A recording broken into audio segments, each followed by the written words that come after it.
Okay, I want you to meet somebody. Her name is Ulexi Takuri from Ecuador. You have an ankle monitor on right now? ¿Tienes un grillete ahora? Sí, Can you show us? sí.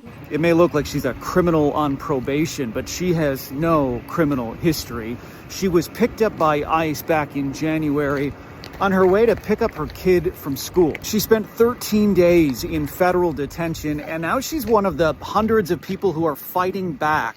As one lawyer put it to me, this system is bursting at the seams and is on the brink of collapse. Just can't handle this many cases. It can't handle this many folks in detention. No matter how you feel about the immigration system or the policies and tactics underway, I think this story has something for everyone. Putting the final touches on it now, you can join me on Monday. In the meantime, have a great weekend. Don't forget to send me your tips.